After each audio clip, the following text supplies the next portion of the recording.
Well, a few videos ago, I promised you a deep dive into the new story trailer, and there's a lot to cover, so we won't waste any time and we'll jump right into it. The trailer in question takes place on two separate timelines, one that's in a laboratory and one that's on the battlefield, with the battlefield most likely being a flashback rather than anything simultaneous. We open in the lab with a shot of the AC's head and torso. One interesting thing to note is even though we don't know it's actually open to the air, those blinds opening could indicate a breathable atmosphere on the planet. So maybe we don't necessarily have to be inside or in the ACs to survive. We hear the scientists say you again. You know, I'm not exactly craving company here. This seems to indicate that not only does Handler Walter visit frequently, but has probably visited recently. We can also take a closer look at the core, which says C4 architecture. 621-49, something's rubbed off, and 0, which lines up perfectly with the pilot on the table, C4 621, which seems to indicate that the pilot also falls under C4 architecture, and it's hard to say if this label is on here just because the core is theirs, or if they consider them one and the same, man and machine. Regardless, it follows these heavily dehumanizing themes we see throughout AC6, showing that you're not actually a person, but a product. There's also an eerie resemblance we hear between the voice in this trailer and the operator we hear with the Lance MT in the other trailer. Let's take a listen. You again. You know, I'm not exactly craving company here.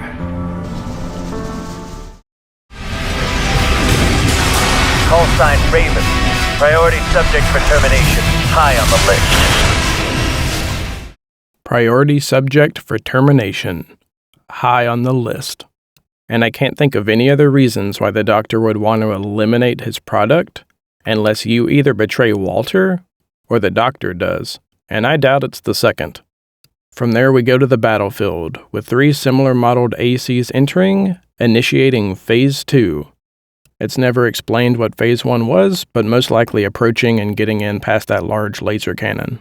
We also get a closer look at 617, who seems to be equipped with a Gatling gun, a laser blade, a right-mounted back cannon, and a left back shield. What's interesting in this scene is all the ACs we know about under Handler Walter seem to use the same model. Also interesting is the model in question is developed by Rad. And while we don't know if they have a connection to Walter, he provides a cheap basic chassis for your AC that isn't actually built for combat. Though even though all the main chassis are the same, we do see them equipped with different weapons. Whether that's pilot preference or it just depends on their role in the mission is hard to say. From there, we're going to flash back to the lab where there's a pool of blood on the floor and a red line running into our unconscious pilot. And that line in question appears to be far too shiny to be blood, but rather it appears to be coral being pumped directly through the line. And of course, we see the red glow of coral represented again and again in both allies and enemies alike. It could be that it's basically a requirement to pilot some of these large machines. Another interesting thing to note here is just the state of disrepair and overall condition of the equipment. This isn't exactly a sterile, well-maintained lab. There's a lot of rust and wear on everything, and we'll touch on that again in a bit. The last interesting bit in this clip is that the doctor asked what happened to 617 and the others, and Walter just straight up ignores him and doesn't answer. These aren't people that have a good, well-working relationship. This is an entitled customer coming to purchase a product, and he doesn't intend to be questioned. So from there, we flash back to the battlefield and see 619 unload a barrage of vertical missiles, followed by immediately being wiped out by that long-range laser. And important to note here is this isn't just AI randomly attacking the incoming enemies. They specifically target the one with long-range weapons, and it's not the first time they've done it in this trailer. Go back to the previous clip, and even though they almost hit 617, they're obviously also aiming for 619. So at least these enemies aren't just rogue mining robots. They have a purpose, and they're intelligent. From there, the trailer takes us back to the lab where the doctor says, well, at least you're helping me clear my inventory. This just reinforces the theme of dehumanization, that we aren't a person, or a product. It also shows that Walter's purchased this product before, probably often. And on that same note, it's interesting that they call him Handler Walter, not Operator Walter, not Manager Walter, but Handler Walter. And I think Absurd put it best in the Discord when he said that handler is a term used for people who manage animals, not other people. Handler Walter and his hounds. There's a couple of other points of interest in this final shot of this scene, namely the needle that is going into the frontal lobe of the brain. Inve goes a little bit more in depth on it than I will here, but suffice it to say that the frontal lobe is important for voluntary movement, expressive language, and managing higher-level executive functions. So if it's damaged, you get restricted movement, maybe the ability to not leave a cockpit. You lose the ability to speak, which we already know is the case for our pilot, and you lose your higher-level executive functions, which consist of your working memory, cognitive flexibility, and your inhibition control. It's also involved with higher-level processes including planning.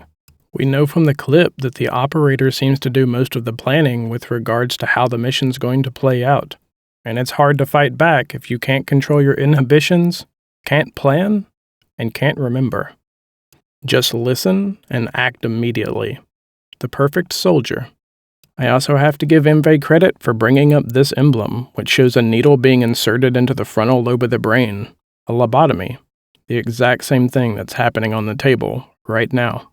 From there, we proceed back to the battlefield, where all of those missiles finally hit their target, and upon first glance, they seem to just randomly land in the area, but that's not the case. They do have a target that they take out, and later on in the minimap, you'll see it as well. The target being that line of longer-range artillery on top of the wall. And between the long-range laser cannon and the artillery on top of the wall, I don't think the laser is the actual final objective of this mission. Or rather, this mission is a means to get past the laser. The area is surrounded by a cliff face, and there doesn't seem to be much in the area of significance besides the laser itself, which could be seen as a sort of anti-air weapon. I think this facility is here to specifically defend one thing, and that's that crevice we see in the cliff right there. Now what's through that crevice? We don't know, but it's strategically defended. You can't attack from above or fly into it due to the large laser cannon. It's hard to approach from the front due to the wall and all the artillery plus the laser again. There's even the large tank tread mech we see later that's strategically placed for ambush right in front of it in case anything does make it up close to the laser, and it's equipped with all kinds of short-range weaponry. Whatever's through that crevice, it's important and well defended. From there, they're going to land and confirm that 619's vital signs are lost, which, yeah, he was basically melted. His vital signs are very lost. One other interesting thing here is that we see that shield get blown off, as well as an arm. Now, is this just artistic liberty, or can our shields actually be broken through? Can we actually lose limbs? I doubt it. I think it's just here for the dramatic effect, but we have been able to lose limbs in a previous game, so who knows? From there, the operator says recalculating approach vector. Again, it's not necessarily the pilot planning, but rather the operator. Maybe thanks to a lobotomy. Pausing on the minimap, we can see that this is Squad Alpha. We don't know if there is any other squads, Beta, etc., but we know who this is. In the upper right, we have our two ACs, Scav 617 MG and Scav 620 RF. Now, I don't know what the Scav stands for, maybe scavenger, but I do have a theory on the MG and RF. 617 wields a Gatling gun, or a machine gun, an MG. 620, though he double wields shotguns, has two rifles on his back, RF. I think the MG and RF are essentially the roles of the pilots. It allows quick information for the operator to be able to make decisions. Looking back at an earlier part of the clip, we also see 619 with an X through him, his vital signs lost. We also see a few other enemies, Z10, 20, 30, etc., right around the front of that wall. Those cannons that the missiles took out earlier. Though maybe it didn't get all of them, just enough to break through. Looking back even earlier in the clip, we see a firing trajectory for that long-range laser that takes out 619, and though I don't know if our scan or maps will show this much information, it would make sense with the large-scale, really high-damage boss battles we have, where you might be one-shot to know the trajectory of where they can shoot and aim at. and we'll see it again in use later on in the video. One last note is that the map also displays the health of all the pilots, 79% and 67% respectively. From there you see us getting close to the laser, probably too close for it to fire, but it's defended by a tank tread mech that we've seen before. And this thing just comes straight out of the ground, kind of like that mecha sandworm we see in this clip. From there we go back to the lab, where the scientist says this one is functional, but don't expect much more. And they don't give a whole lot of context as to what functional means. Do they mean that we can pilot but can't really move our body? Does it refer to our inability to speak? Does it mean we're just not as capable as some of the other pilots that he's purchased? It's hard to say. But we do get a look at our scientist, who's scanning our brain and has our vitals up. It's also important that he's not in a lab coat. He's in furs. This place is cold. And if you zoom back out, you can see that kind of cold mist off to the right and even around the scientist himself. I'm curious if our pilots are stored in a sort of cryogenic state. It's important to note that we have no idea where he gets his inventory. In previous games, in order to be forced into a human plus surgery, a pilot had to go into deep debt. It could be the case here as well. It could also be that cryogenics is used as a means to get pilots to Rubicon. After all, we know you have to travel through space a ways to get there, though we don't know if we're actually coming from Earth. But it could be a sort of cryostasis is the only way to transport people to Rubicon. There's also a popular theory that the pilot on the table has been gravely injured and is being kept alive and enhanced by the scientist before being purchased by Walter. It could even be that he's one of Walter's previous hounds already, and this is more of a repair job than an actual new purchase.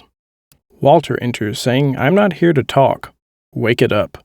Again, they refer to us as it. Not they, not he, she, but it. We're not even really a human being, just an item. It also shows again that these two don't exactly have a great rapport with each other. Walter's not here to listen to the scientist. He's here to make his demands. And he doesn't expect to be questioned. It's also interesting that Walter is seen walking with a cane.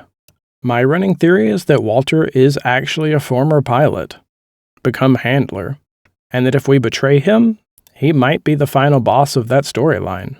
It's also interesting that despite all the technology and human augmentation they can perform, that he still has to walk with a cane. He doesn't have any sort of enhancement or repair done. And while we don't know that their technology is actually capable of that, if we take it at face value, it might mean that people who are enhanced really aren't seen as human. So just maybe, despite all of your improved combat ability, you're just a machine. And Walter obviously stands above you as a human. From there we jump back into the battle, with 617 just narrowly avoiding, but losing his back cannon in the process. From there he'll attempt to damage it with his Gatling gun, but it doesn't really do much. 620 immediately takes aggro, and we get another look at that mini-map that shows the hitbox for your enemy, which unfortunately for 620, he doesn't appear to be able to get out of.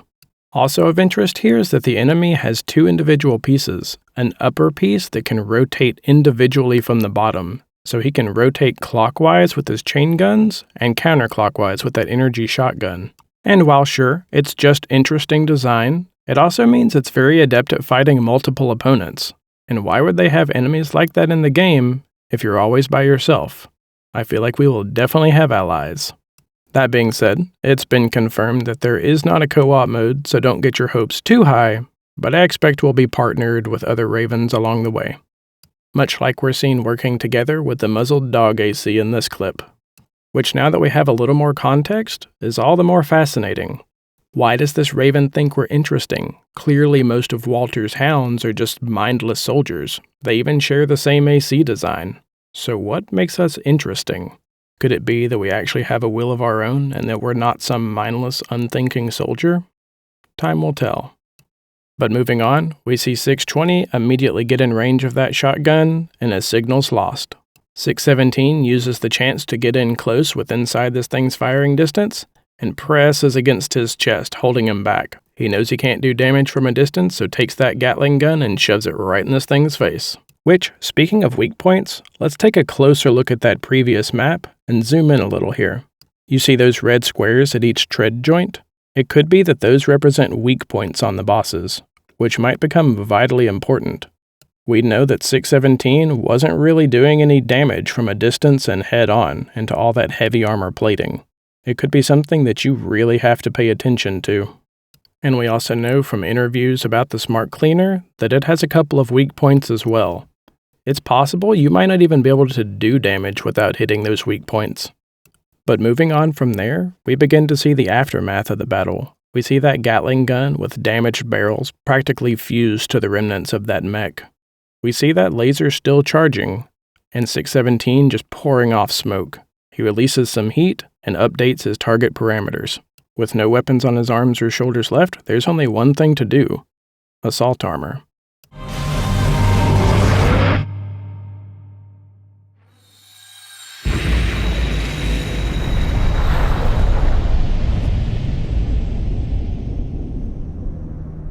And I've heard some people talk about how he's overloading his core or detonating his core, and I'm pretty sure that's just not the case. We've seen assault armor before, and it looks the same. Now, of course, they've stated in interviews that it has a different mechanism since Kojima particles don't exist in this world, but it's assault armor all the same. So from that point in the trailer, it's gonna cut back to the lab, and we see these large discs being pulled away. The discs in question, I'm assuming, could be a sort of heat lamp. It follows the theory that we're in cryogenic stasis and gradually being brought back. We also see what may be several electrodes inserted throughout our body. Whether these are helping revive us or monitor nerve function, hard to say. From here we get a helicopter view showing that 617 is lost, but it doesn't say his vital signs are gone. So while it's open to interpretation, we're not actually sure that 617 is dead. He could very much still be alive. From there, we see various tubes and wires being removed from what I'm assuming is a hole in our neck. It would give them direct access to our spinal column, trachea, etc. We also see the bottom of that big metal piece of equipment that's attached to our head. It is interesting that there's very minimal blood coming out of that hole in our neck, but considering we're basically plastic wrapped to the table, maybe it's not that surprising. From there, we'll jump back to the battlefield to get a look at 617, and the operator reports to Handler Walter that the mission's complete.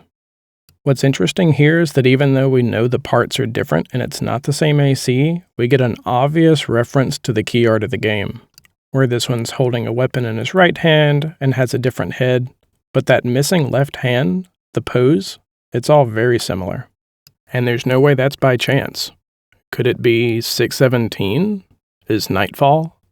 The screen cuts back to the lab for what is our final clip of this trailer, where Handler Walter says 621, I'll give you a reason to exist.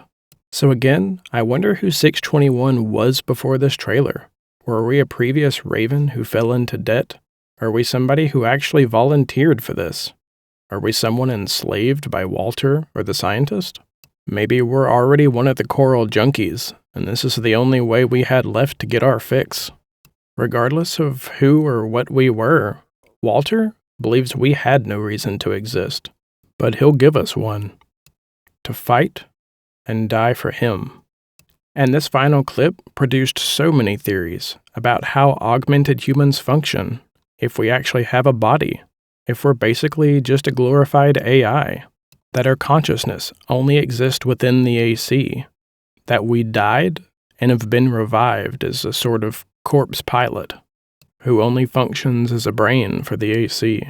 There's some that even believe that the core doesn't have a cockpit at all anymore, or that Coral allows our brain to control the AC remotely, and that our body is still just lying on this table. But of course, FromSoft gives no easy answers. What they do provide us is our vital signs. We see what is most likely our pulse at 128.37 over 75. And I'm certainly no expert, so correct me if I'm wrong, but that seems to be just a little on the high end of normal. Not exactly the pulse of somebody who's basically dead. We also see what is probably our heart rate, ranging from just above 42 to just above 47, which is definitely low if you're awake, but 621 seems to be under some sort of anesthesia. Though it is interesting to note that under general anesthesia, where you're pretty much fully unconscious, it's not unusual for the heartbeats per minute to be between 8 and 12, so much lower than this. Though, one important thing to note is that we don't see our breath in this video. Now, whether we just can't see it, or it's not actually there, is hard to say, and it is possible for a time to have other vital signs but not be breathing. And as the camera pans up to the AC, we see the eyes light up, it start to activate, and it start to move. This is perhaps the biggest evidence to point to the theory that our body may just be that, a body, and that our consciousness has been uploaded into our AC. And I was curious what the community thought about it. So I ran a poll among my community, and even there, the feelings seemed to be pretty mixed, with 23% believing that 621 is linked to the AC, but will function like normal in a cockpit like in previous games. Another 23% believe that their consciousness has been uploaded into the AC, and that they'll now function entirely without a human body. 38% believe that 621 will be inside the AC's cockpit as a pilot, but that they'll have a fairly non-functional, basically vegetative body and control the AC entirely neurologically, linked to it by the coral. 9% believe that you're already dead and that you've been reanimated using the coral, a sort of AC pilot zombie, and say that this gives credence to the fact that you can respawn in the game. Though in that same way, so would being entirely uploaded into the AC and not having a physical body. It means that whatever that piece is that holds you survives, that you can switch ACs, respawn, that you're basically immortal. And then 7% believe that you're actually a previously injured pilot, and that the human augmentation is actually used to help you recover. And of course, there are loads more theories than just this, but that's all that YouTube would let me make a poll for. So tell me what you think in the comments. Are we alive? Dead? Uploaded? Are we the next incarnation of Nineball? Theories abound, and in proper FromSoft fashion, they've given us just enough information to know we don't know anything at all. So until we know more, I'll see you next time.